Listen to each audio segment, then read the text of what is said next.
Daniel chapter 8. In the 3rd year of the reign of King Belshazzar, a vision appeared to me, Daniel, subsequent to the one that had appeared to me earlier. And in the vision I saw myself in the citadel of Susa in the province of Elam. I saw in the vision that I was beside the Ulai Canal. Then I lifted up my eyes and saw a ram with 2 horns standing beside the canal.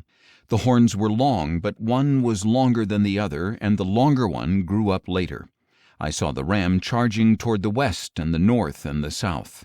No animal could stand against him, and there was no deliverance from his power.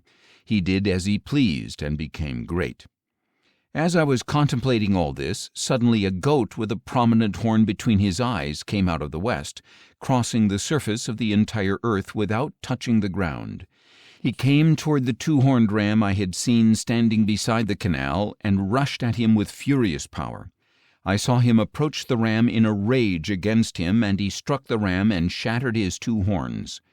The ram was powerless to stand against him, and the goat threw him to the ground and trampled him, and no one could deliver the ram from his power.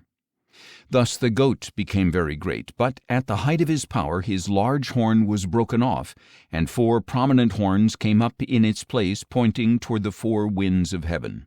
From one of these horns a little horn emerged and grew extensively toward the south and the east and toward the beautiful land.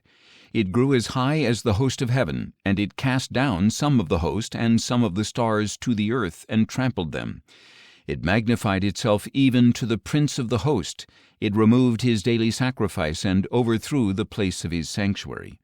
And in the rebellion the host and the daily sacrifice were given over to the horn, and it flung truth to the ground and prospered in whatever it did. Then I heard a Holy One speaking, and another Holy One said to him, "How long until the fulfillment of the vision of the daily sacrifice, the rebellion that causes desolation, and the surrender of the sanctuary and of the host to be trampled?" He said to me, "It will take 2,300 evenings and mornings, then the sanctuary will be properly restored." While I, Daniel, was watching the vision and trying to understand it, there stood before me one having the appearance of a man. And I heard the voice of a man calling from between the banks of the Ulai, "Gabriel, explain the vision to this man." As he came near to where I stood, I was terrified and fell face down. "Son of man," he said to me, "understand that the vision concerns the time of the end." While he was speaking with me, I fell into a deep sleep with my face to the ground.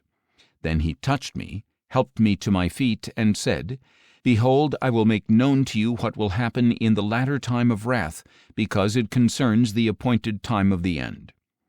The 2-horned ram that you saw represents the kings of Media and Persia.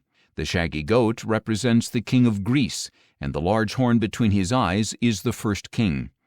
The 4 horns that replaced the broken one represent 4 kingdoms that will rise from that nation, but will not have the same power.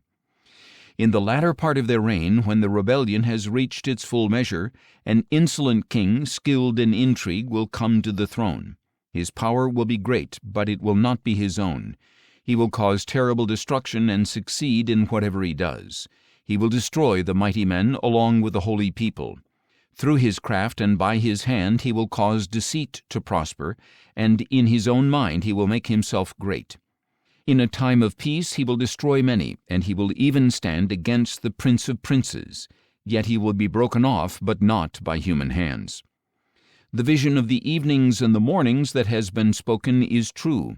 Now you must seal up the vision, for it concerns the distant future.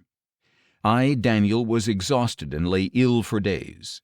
Then I got up and went about the king's business. I was confounded by the vision. It was beyond understanding.